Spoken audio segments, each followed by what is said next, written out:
एक बात कहूं, तुम्हारा रंग भी तो काला है। अब कोई सुंदर गोरे रंग का आदमी एक काली लड़की के साथ भला क्या ही रहेगा। तभी तो दामाद जी दूसरी शादी करके तुमसे भी सुंदर लड़की ले आए हैं। नहीं भाभी, मैं यहाँ नहीं आ रही हूँ। मैं तो बस माँ से मिलने आई थी। माँ, मैं चलती हूँ। अपनी भाभी की बातें सुनकर सुप्रिया का मन बहुत खराब हुआ और वो रोती हुई घर वापस आ गई। कुछ दिनों बाद करवा चौथ का व्रत आना था।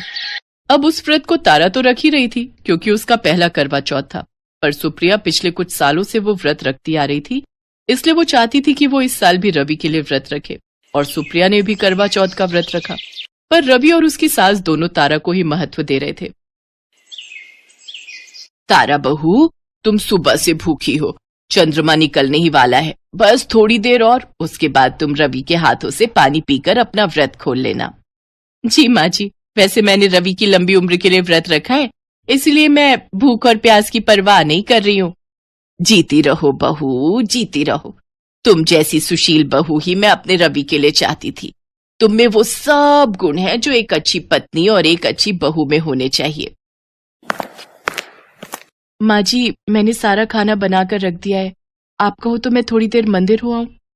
अगर खाना बना ही दिया है तो तेरा यहाँ पर कोई काम नहीं है, और वैसे भी रवि तो तारा को ही पानी पिलाएगा, तो अपने आप ही पानी पीकर अपना व्रत खोल लेना। तेरे लिए इस व्रत का कोई महत्व नहीं है। ये व्रत तो तू जबरदस्ती का रख रही है, जबकि रवि तो अब तारा को ही अपनी पत्नी मानता है और मैं भी तारा को ही बहू मानती हूँ।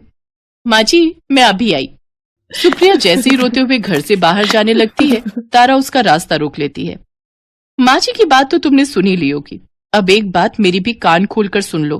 कुछ ही दिनों में तुम्हें इस घर से ना निकाल दिया ना, तो मेरा नाम भी तारा नहीं। जाओ जहां भी जाना है। मुझे बहुत जोरों की भूख लग रही है, खाना खाने रसोई में जा रही हूँ। और हाँ, माँ जी को इस बारे में कुछ भी मत बताना, वरना मुझसे बुरा कोई नहीं होगा। सुप्रिया जानती थी कि तारा ने ये झूठा व्रत रखा है। सुप्रिया मंदिर चली जाती है। उसका मन ठीक नहीं था। मंदिर में आरती हो रही थी, इसलिए वो कुछ देर वहीं बैठ जाती है। तभी एक लड़का सुप्रिया के पास आता है। सुप्रिया भाभी, रवि भैया सीढ़ियों से गिर गए, उनके बहुत चोट आई है। क्या? सीढ़ियों से गिर गए? हे देवी मैया, मेरे पति की रक्षा करना, मेरे सुहाग की रक्षा करना माँ।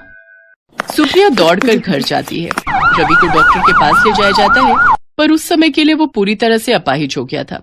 जैसे ये बात तारा को पता चली, तारा रवि से दूर रहने लगी। और एक दिन, तारा बहू, तुम कहाँ जा रही हो? तुम्हारे हाथ में ये अटैची और बैग कैसा? मैं ये घर छोड़कर जा रही हूँ अपने मायके।